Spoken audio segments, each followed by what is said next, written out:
यहाँ पर हमारा जो 11th शब्द है वो है लायबिलिटीज। लायबिलिटीज को हिंदी में दायित्व कहते हैं। वह सब ऋण जो हमें चुकाने होते हैं दायित्व कहलाए जाते हैं। यानी अगर आपने किसी से पैसा उधार लिया है या आपने किसी से उधार में माल खरीदा है तो आपको उस बंदे को पैसे लौटाने होंगे, या आपने कहीं से बैंक से लोन लिया हुआ है तो वो भी आपका दायित्व है, आपकी लायबिलिटीज है, यानी आपको उस बैंक को भी पैसे देने हैं। तो जो भी आपका जो ऋण होता है जो हमें चुकाने होते हैं वो आपकी अकाउंटिंग में लायबिलिटीज कहलाई जाती है, जो आपको पैसा लौटाना होता है। नेक्स्ट है यहाँ पर लायबिलिटीज जो हैं वो हमारे दो प्रकार के होते हैं। सबसे पहला यहाँ पर लॉन्ग टर्म फिक्स्ड लायबिलिटीज, दूसरा हमारा शॉर्ट टर्म करंट लायबिलिटीज। तो जो हमारे यहाँ पर लॉन्ग टर्म लायबिलिटीज होती है ये वो लायबिलिटीज होती है, वो दायित्व होते हैं जो आपको 1 साल के बाद या व्यापार समाप्त करने पर चुकाना होता है। यानी जैसे मान लीजिए कोई लोन है तो लोन हमारा क्या चलता है 2 साल 3 साल 4 साल, तो बहुत सालों तक चलता है, तो वो आपकी लॉन्ग टर्म लायबिलिटीज कहलाई जाएगी जो हमको 1 साल बाद या व्यापार समाप्त करने पर चुकाना होता है। दूसरा हमारा है शॉर्ट टर्म लायबिलिटीज जिसको हम हिंदी में चालू दायित्व कहते हैं। ये वह दायित्व है जो 1 साल या कम समय में चुकानी होती है। यानी मान लीजिए आप अपनी जो आपका जो बिजनेस है, कोई शॉप है, आप उस शॉप में जो भी आप सामान खरीद के ला रहे हैं कहीं से, तो आप कोई सामान जो उधार में खरीद के ला रहे हैं, तो आप उधार में जो भी सामान खरीद के ला रहे हैं तो आपको उसको पैसा देना होगा। अब ऐसा तो है नहीं कि आप अपने दुकान में जो भी बेचने के लिए सामान खरीद रहे हैं वो आप 2 साल बाद चुकाओगे, 5 साल बाद चुकाओगे, तो ऐसा नहीं होता है। तो हमें क्या करना होता है, जब आप सामान उधार खरीदते हैं तो आपको पैसा देना होता है, चाहे 1 हफ्ता, 1 महीना, 2 महीना, मतलब 1 साल से कम के अंदर जो भी पैसा आप चुकाओगे वो आपकी शॉर्ट टर्म लायबिलिटीज कहलाई जाएगी। अगला यहाँ पर है क्रेडिटर्स। तो क्रेडिटर्स हमारे लेनदार होते हैं, वह व्यक्ति या संस्था जो अन्य व्यक्ति या संस्था को उधार माल या पैसा उधार देती है वो लेनदार कहलाया जाता है। मान लीजिए आप मेरे पास सामान खरीदने आए और मैंने आपको उधार में सामान दे दिया, आपको मैंने उधार में पैसा दे दिया या सामान दे दिया, तो मैं लेनदार कहलाऊंगा, क्योंकि मैं आपसे क्या लूंगा, पैसा लूंगा, और मैं आपको क्या दे रहा हूं, सामान उधार में दे रहा हूं। तो ये हमारे क्या होते हैं, क्रेडिटर होते हैं, मतलब लेनदार जो पैसा लेता है। अगर मैंने आपको उधारी में माल बेचा है तो मैं आपसे पैसा लूंगा, यानी मैं आपका लेनदार हुआ। तो ये होते हैं हमारे क्रेडिटर्स। नेक्स्ट है यहाँ पर डेटर। तो डेटर हमारे देनदार होते हैं, वह व्यक्ति या संस्था जो किसी अन्य व्यक्ति या संस्था से उधार माल या पैसा उधार लेता है वह देनदार कहलाया जाता है। अगर मैंने आपको उधार में माल दिया है तो मैं आपका लेनदार हुआ, और आपने मेरे से उधार में माल खरीदा है तो वो आप देनदार हुए, यानी आप मुझे पैसा दोगे और मैं आपसे पैसा लूंगा। तो क्रेडिटर्स वो होता है जो आपसे पैसा लेता है, अगर उसने आपको उधार में माल बेचा है तो वो आपसे पैसा लेगा, वो क्रेडिटर होता है। अगर आपने किसी से उधार माल लिया है या उधार पैसा लिया हुआ है तो आप देनदार हुए, क्योंकि आपको जो उधार में माल आपने खरीदा है वो आपको फ्यूचर में चुकाना ही होता है, तो आप देनदार कहलाएंगे, यानी डेटर्स। अब यहाँ पर नेक्स्ट है एसेट्स।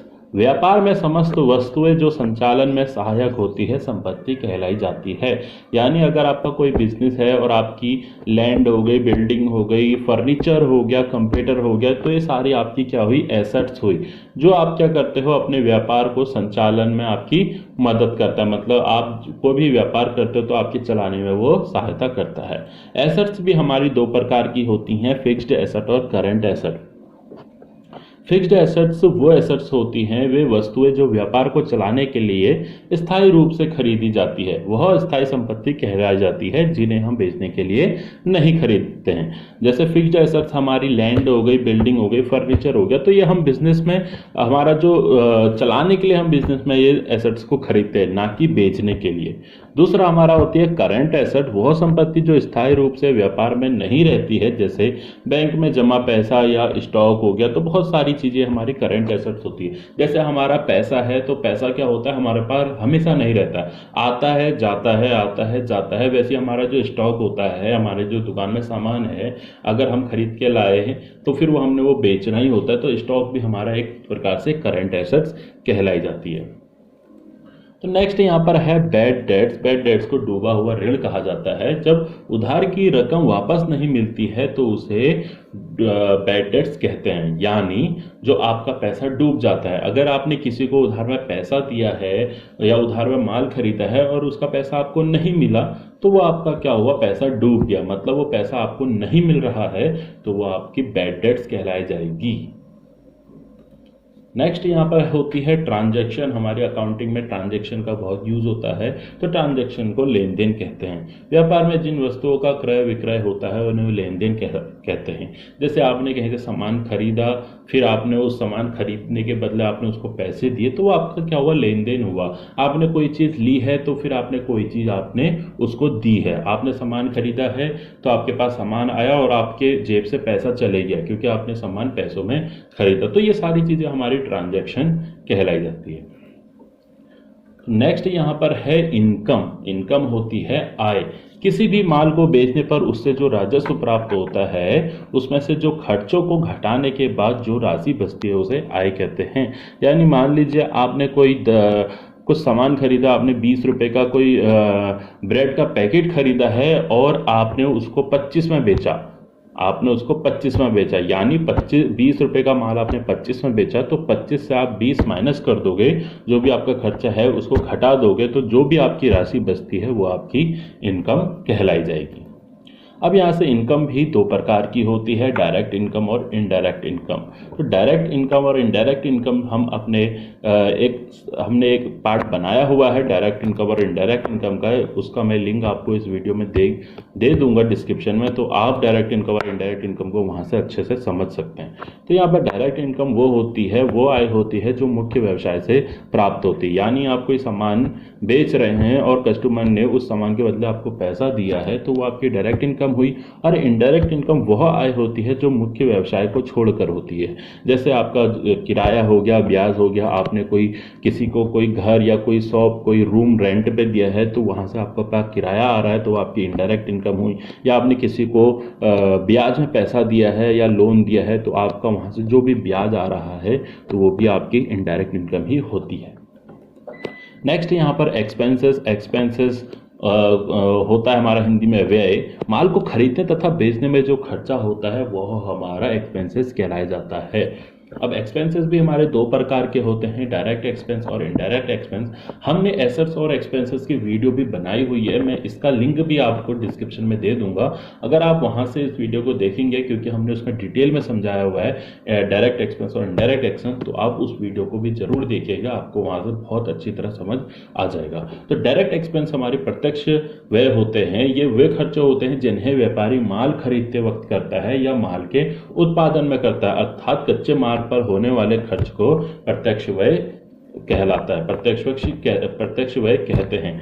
जब आप कोई माल खरीदते हैं या आप कोई माल मैन्युफैक्चर कर रहे हैं, तो उसमें जो भी खर्चा आपका लगेगा वो आपकी डायरेक्ट एक्सपेंसेस कहलाई जाएगी। अगला यहाँ पर है इनडायरेक्ट एक्सपेंसेस, अप्रत्यक्ष व्यय। ये वे खर्चे होते हैं जो वस्तु के क्रय या वस्तु के निर्माण से न होकर वस्तु की बिक्री या कार्यालय व्यय से होते हैं। इनडायरेक्ट एक्सपेंसेस हमारा, जैसे हम किसी को रेंट दे रहे हैं किसी का, तो वो हमारे इनडायरेक्ट एक्सपेंसेस है।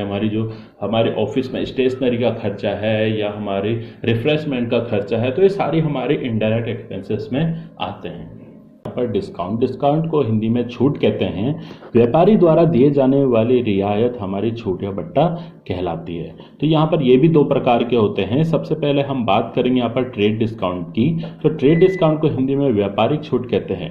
व्यापारी माल बेचते समय ग्राहक को जो छूट देता है वह व्यापारिक छूट कहलाई जाती है, या बिल में कुछ पैसे कम कर देता है तो वह हमारा सारा ट्रेड डिस्काउंट कहलाया जाता है। मान लीजिए अगर आप कोई शर्ट खरीदने जाते हैं, आपकी शर्ट 1000 रुपये की है और आपको व्यापारी उस शर्ट में 10% आपको डिस्काउंट दे देता है, यानी 1000 की शर्ट आपको 900 रुपये में देता है, तो जो आपको उसने 100 रुपये डिस्काउंट दिया है उस वक्त माल खरीदते वक्त, तो वो आपका ट्रेड डिस्काउंट कहलाया जाएगा।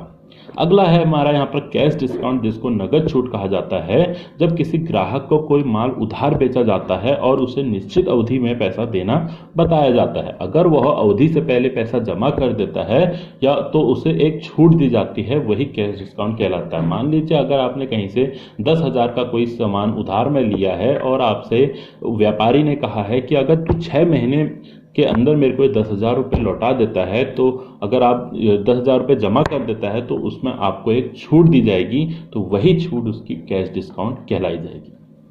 अगला यहाँ पर है वाउचर। वाउचर का हमारा बहुत यूज़ होता है टैली में, purchase voucher, cell voucher, accounting voucher.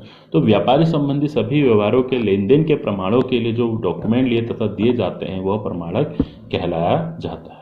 तो ये कुछ हमारे शब्द थे जो हमारे टैली में यूज़ होने वाले हैं, तो बहुत इंपॉर्टेंट वर्ड हैं, तो आपको इनका मतलब ज़रूर पता होना चाहिए, क्योंकि हम जब टैली के आगे की वीडियोस करेंगे उसमें हम बताएंगे तो आपके शब्द हमारे सब यूज़ होने वाले हैं। तो आपको इनका अच्छे से यहाँ पर आपको नोट कर लेना है, अच्छे से ध्यान से पढ़ना है, तभी आप टैली में अच्छे से काम कर पाएंगे।